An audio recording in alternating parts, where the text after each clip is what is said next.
I've been looking forward to doing this review, folks. This is WrestleRant. I am Graham Juice Matthews, and today I'm breaking down my favorite pay-per-view in WWE history, WWE Money in the Bank 2011. And what a great time to be a wrestling fan that was. And I'm not saying like now isn't. Now is probably the best time to be a wrestling fan since 2011. And 2011 wasn't even that great of a year for wrestling. And it just, for me personally, and I've seen this pay-per-view God knows how many times. I own it on DVD. That's how I watch this pay-per-view. You can watch it on the WWE Network. That's kind of the whole point of the WrestleRant series, to watch pay-per-views that you can watch on the network. But I own it on DVD because it's such a great show. And the reason being why it's my favorite show of all time. And I could basically review it in my sleep because I love it so much. But I don't know, just there was something about that summer that resonated with me so much. Just on a wrestling level, a personal level. Just that whole year, while not a great year, to be quite honest, one of my worst years ever. You know, I hated 2011, but just the roller coaster that year was, both in wrestling, and personally for me, just that pay-per-view. I just love this fucking pay-per-view, you know? I just remember coming home from one of my relatives' house. It was a Sunday, obviously, July 17th, 2011. There's a reason why July 17th is my favorite pay-per-view, is my favorite day of the year. I already did a little mini review of this pay-per-view before last year in my random video blog entitled Happy July 17th, or why it's July 17th is my favorite day of the year. So you can go back and check that out for more details on why July 17th is such a glorious day for me. But that's the day that this pay-per-view occurred on 4 years ago. Not to the day. I didn't want to review this on July 17th, 2015, because that's a Friday anyway. I'll probably do a video blog on that day or something. But anyway, I just remember coming home from a relative's house to watch this show. I came home a little late. I actually had to go out before I went to my relative's house to buy an HDMI cord to hook up from my laptop where I was watching the show, because my parents never allowed me to buy pay-per-view. They're $50, $60. And so I had to go out of my way to go find a website to watch it on, all this other shit. So in order to do that, to make the experience more enjoyable, instead of sitting there watching the show on my shitty-ass laptop, I went out to go get a HDMI cord to hook up from my laptop to my TV, to my brother's TV, not even my TV, because my TV didn't allow for that to happen. It was too old of a TV. My brother had some like HD TV or something, so I did that. Got home at like 8:30. I missed the SmackDown Money in the Bank ladder match. I only read the result that Daniel Bryan won, but I have seen enough times on DVD to know to review it here for this review. But just, racing home to watch that show and catch the last 2.5 hours of it. The excitement level was through the roof. I was texting my buddy John, telling him what happened, and just sitting there watching the main event with a can of soda in my hands, with my brother watching along with me, who was not and is still not one of the most hardcore fans out there. He's a casual fan at best, but he got sucked into it as much as I did to watch the ending outcome of this main event in regards to what would happen between John Cena and Mr. McMahon and CM Punk, the WWE title, what was going to happen. I love this show so much, guys. I love the summer of 2011 in WWE. Who knows? Maybe I'll love the summer of 2015 even more when all is said and done.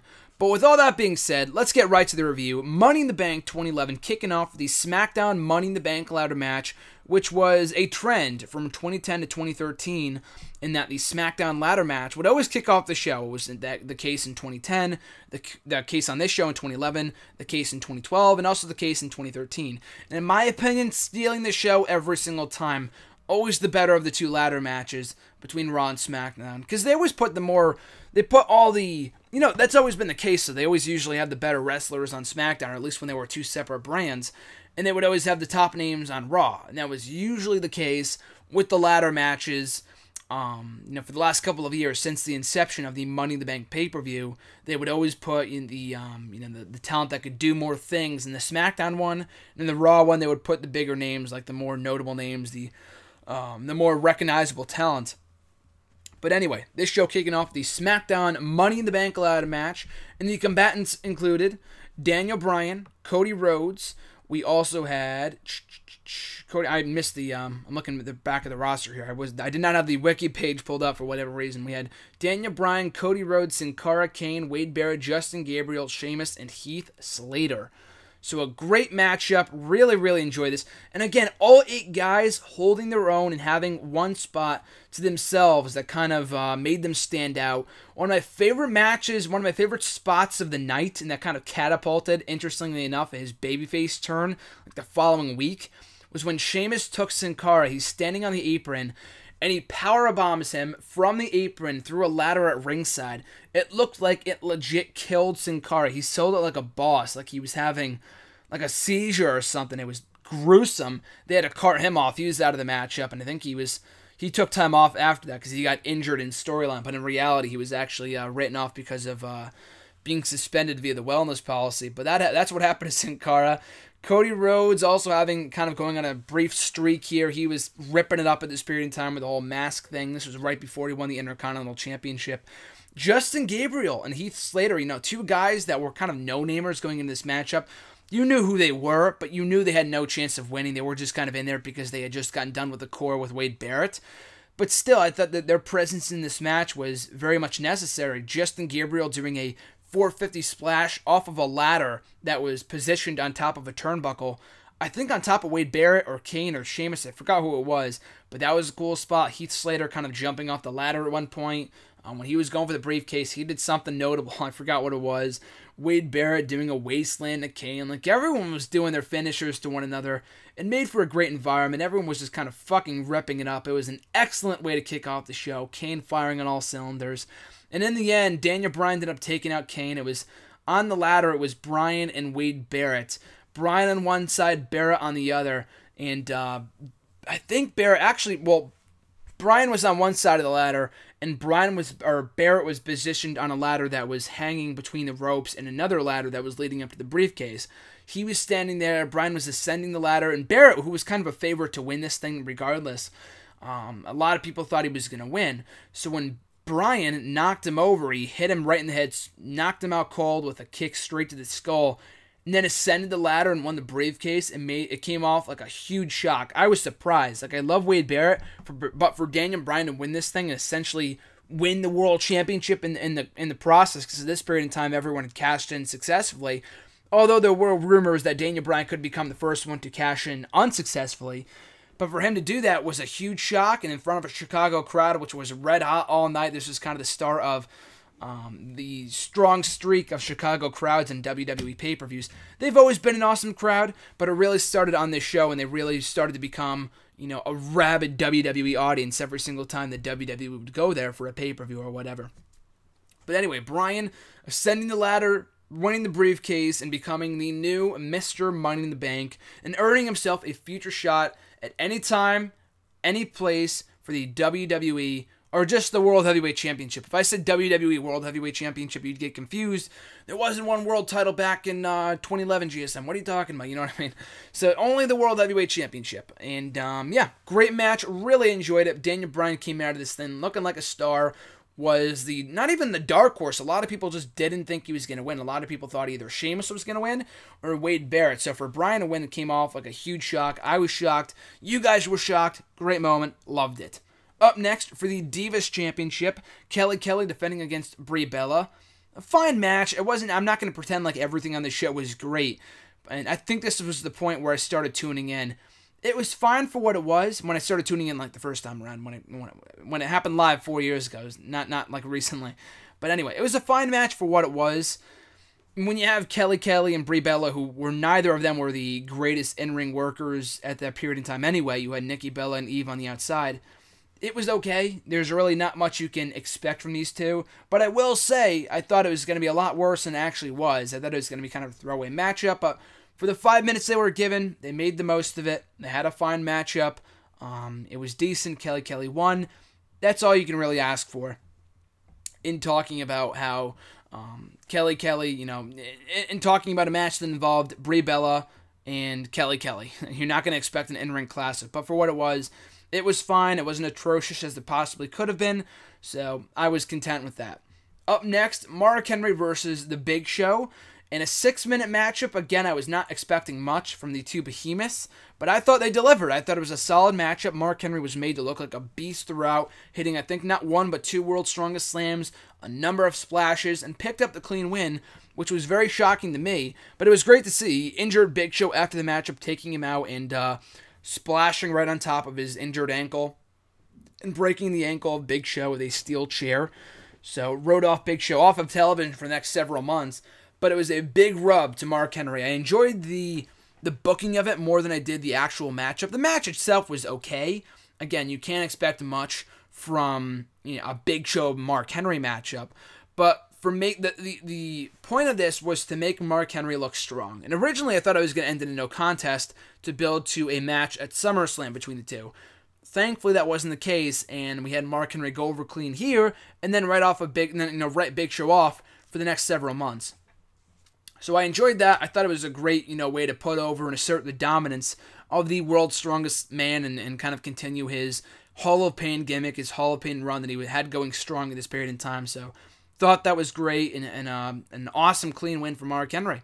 Up next, our second of the two Money in the Bank ladder matches on this show. This one being for a shot at the WWE Championship anytime, any place. The combatants included Jack Swagger, R-Truth, The Miz, Evan Bourne, Rey Mysterio, Kofi Kingston, Alberto Del Rio, and Alex Riley. So again, as was the case with most of the early Money in the Bank pay-per-view events, the SmackDown match I thought was better, but this was still a really good matchup. I thought everyone involved, held their own, had a cool spot here or there. Evan Bourne doing his shooting star press off the top of a ladder at ringside and doing it on top of all the other participants. That was one for the highlight reel. Rey Mysterio kind of brought a veteran status to the matchup. It was cool to see him in only one. I was surprised he never competed in more than that. But it was cool to see him in at least one Money in the Bank ladder match. He was not in the best of health at this period in time. He got injured shortly after this pay-per-view. But he held his own. He had a couple cool spots. Kofi Kingston did well. Alex Riley was kind of like the underdog. He was kind of in the midst of his biggest push ever. So he did pretty well here. R-Truth and The Miz were both very good here. The Miz deserves extra props. For a guy that I think he was hanging from the briefcase or hanging from the ladder, when the ladder fell over, he crashed down to the mat and landed awkwardly on his knee. Now, I don't know if it was legitimately injured or if it was all a part of the storyline, if it was kayfabe, whatever. But if he did fake it, he did a hell of a job faking it and making it look believable. You thought this guy was going to be out for a while, and they had to take him out of the matchup. And Sin Cara, was the guy that got carted out of the arena earlier on. So it was believable to think that, oh shit, Miz might be actually done, and they might not be bringing him back in this matchup. And so when he got injured, he went out to the back, only to come down the stretch. I think it was him and Rey Mysterio atop the ladder. And I think it was Rey Mysterio who ultimately cost Miz the briefcase, and that would kind of jumpstart a feud between those two after this pay-per-view. But anyway, Miz coming down to a huge pop, which was surprising. This was Chicago. They cheered a lot of the heels on the show anyway. But Miz comes hobbling down on one knee and ascends the ladder, and everyone was like, "Go, Miz, go!" Or at least Michael Cole was on commentary, but people were cheering him on. Rey Mysterio was not very well received on the show in front of the Chicago crowd. He wasn't here. He wasn't when he won the World Heavyweight Championship at WrestleMania 22. He wasn't when he wrestled against Chris Jericho at Judgment Day 29 in 2009 in Chicago. Chicago has never been too fond of Rey Mysterio for whatever reason, so I thought that was a bit strange. But anyway, I thought this was I thought his performance here was really good. Miz coming down, I thought the show-stealing performance of this contest. Him hobbling back down to the ring, looking like he's going to win the briefcase for the second year in a row. Rey Mysterio crushes his dream, sends Miz spiraling down to the mat, and out comes Alberto Del Rio. Now, the ending to this matchup I thought was a bit awkward, because they were up there for a while. Del Rio and Mysterio were battling it out, and Del Rio ultimately cost Mysterio the briefcase. But in doing so, I guess when Del Rio, he took the mask off of Rey Mysterio, which was probably intentional, Rey Mysterio covering his face. And I thought it was clever, a nice way to kind of give him an out for losing this contest. But Mysterio goes crashing down to the mat, and Del Rio, as a result, his ladder falls over, so he has to climb back up and win to capture the briefcase, in which he ultimately would. But that was kind of a weird ending, but still, it had the right result. Del Rio was the favorite going into this matchup regardless. I mean, who else could have won this thing? Rey Mysterio did not need the briefcase. Kofi Kingston was kind of branded as a mid-carder at this period in time. Alex Riley was far too soon. R-Truth did not need to win it. The Miz had already won it. Evan Bourne was not World Championship material. And Jack Swagger was just there for shits and giggles. He was not considered a legitimate threat to either of the World Championships. So, Del Rio winning was predictable, but I thought it was the right result. Senor Dinero and El Banco, as they were calling him at this period in time. I thought that was awesome. Very clever, and I thought it was a great win for Del Rio. He got cheered and would lead to his ultimate cash-in the following month at SummerSlam. So a great moment and a very enjoyable matchup from the Raw crew. Up next, for the World Heavyweight Championship, Christian contending for the gold against Randy Orton. Now, anyone who knows me, or at least has watched the most recent #AskJason videos, knows this is my favorite feud in WWE history. Dean Ambrose and Rollins is at a close second and might end up beating out Christian and Orton if all goes well over the next couple of years or so in the next couple of months. But Christian and Randy Orton to this day is my favorite feud in WWE history. Again, there was just something about the summer of 2011 in WWE, not in wrestling. I didn't enjoy TNA around this period of time. TNA in 2011 was total trash.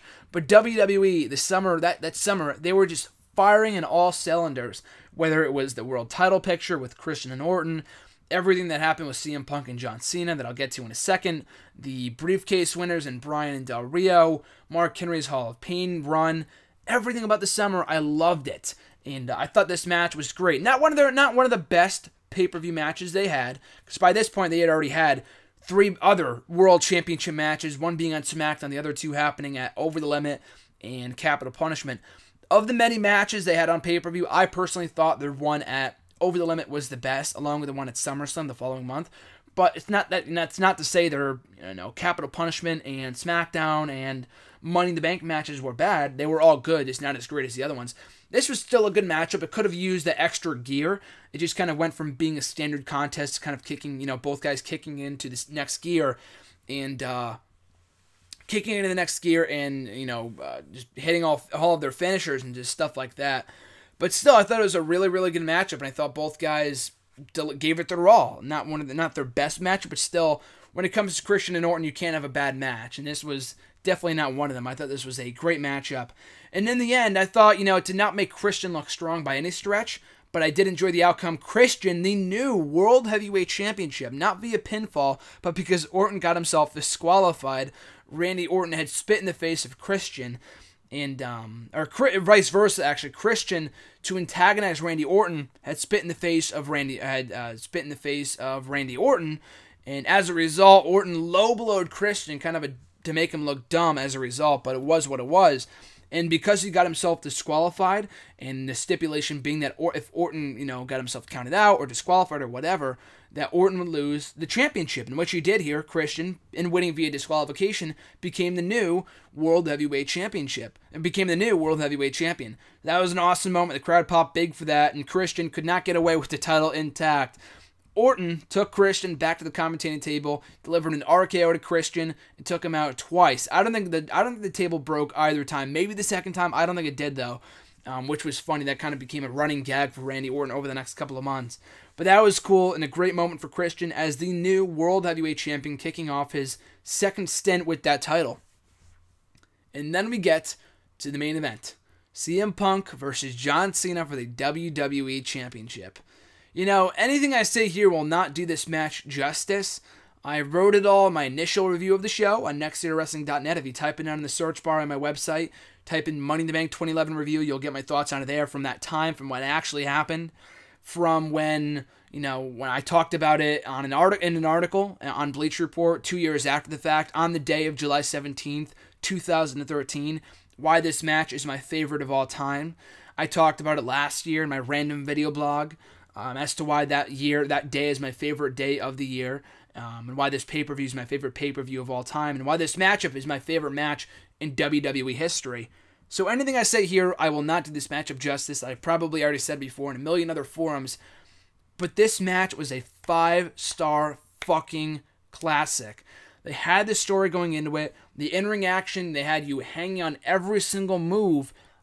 I just fucking loved it. I loved every single moment of this matchup because the story going into it was so great. It was unlike anything I've ever seen before.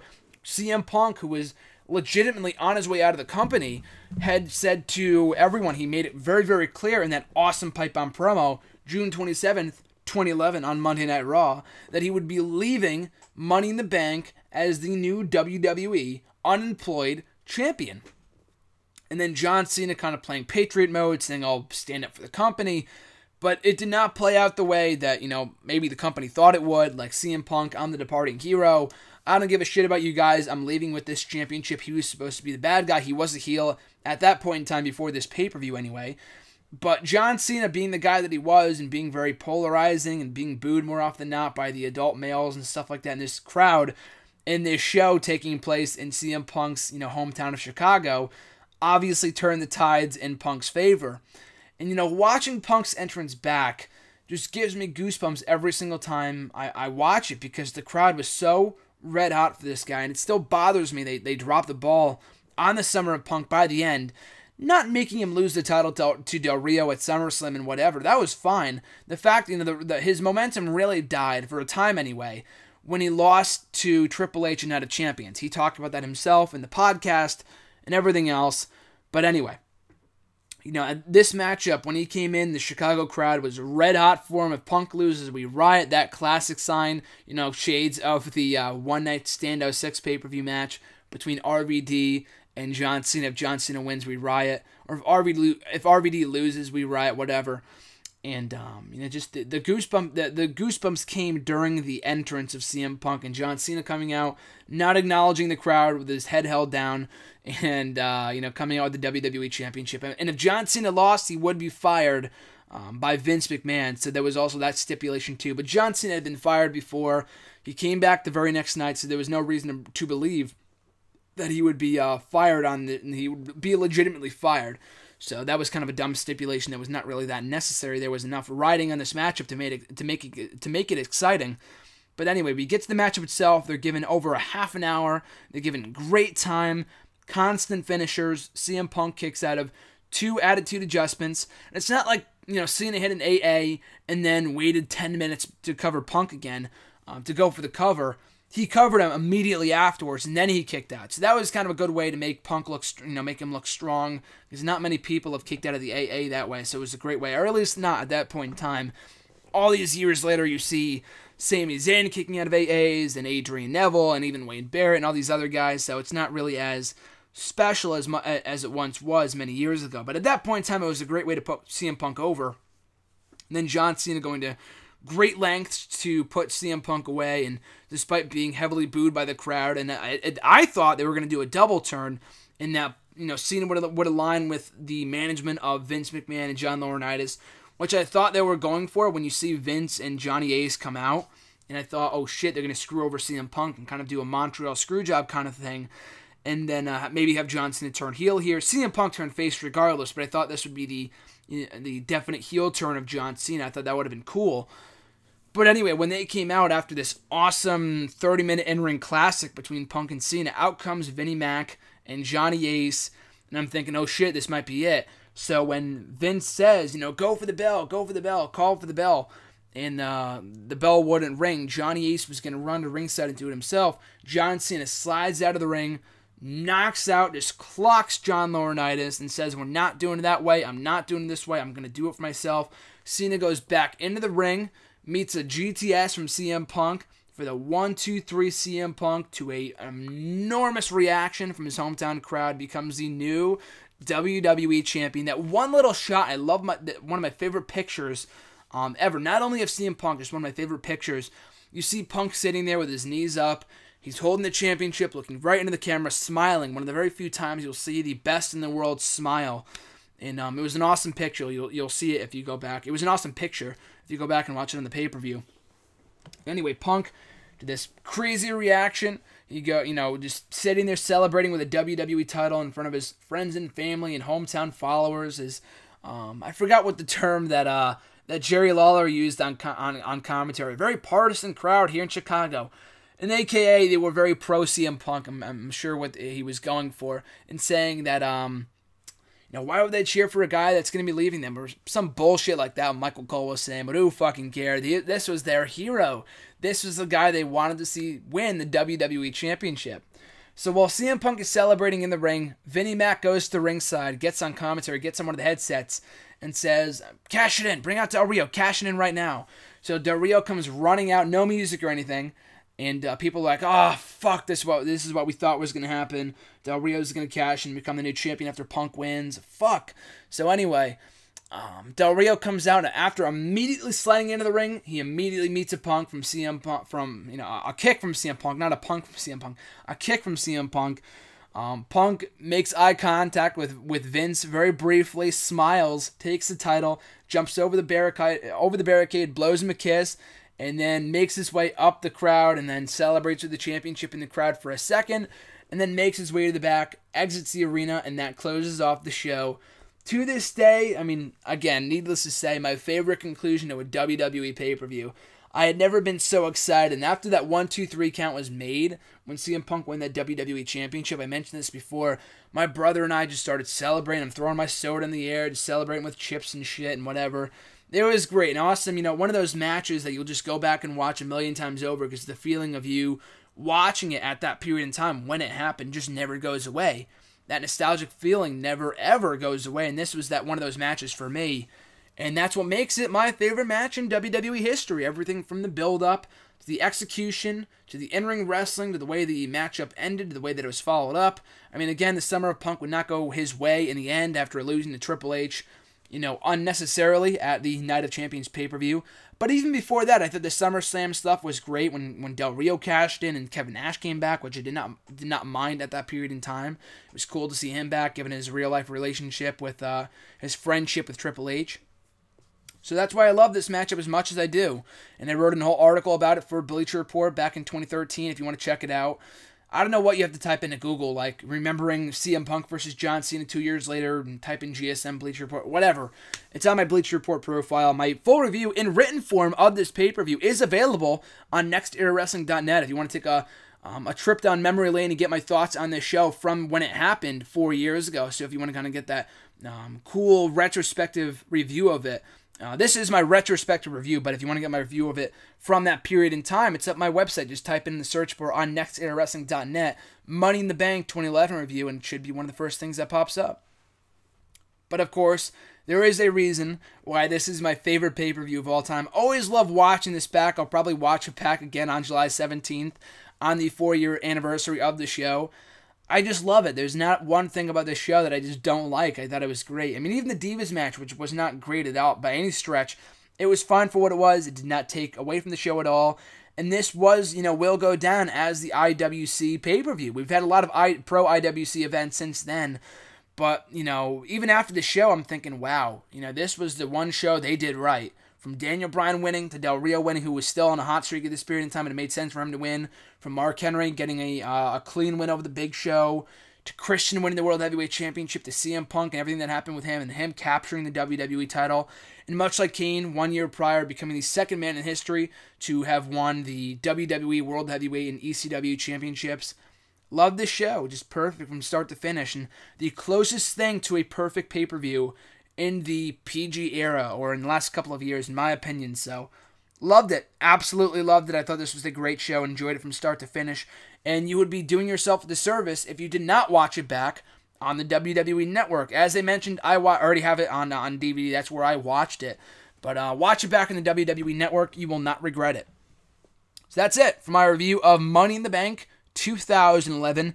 Always so much fun watching the show, reviewing it. It's an awesome show. My favorite match of all time. My favorite crowd, Chicago. They were an awesome environment all night long, so kudos to them for making this event that much more enjoyable. I mean, if this was a shitty crowd, who knows? Maybe it wouldn't be my favorite pay-per-view of all time. But because they were so rabid, they were so electric, they were so invested in the action, they were just a perfect crowd for this pay-per-view. Wouldn't have held this pay-per-view anywhere else in the world except for Chicago on this one night. Just the stars aligned and they found magic. WWE did on this night.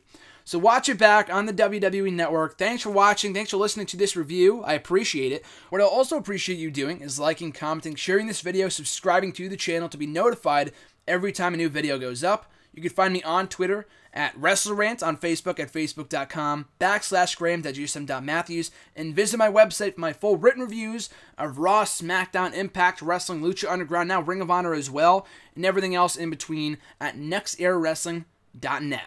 Thanks for listening, folks, and I'll catch you guys tomorrow, or on Tuesday rather, for my full review of Money in the Bank 2012. Catch you guys then.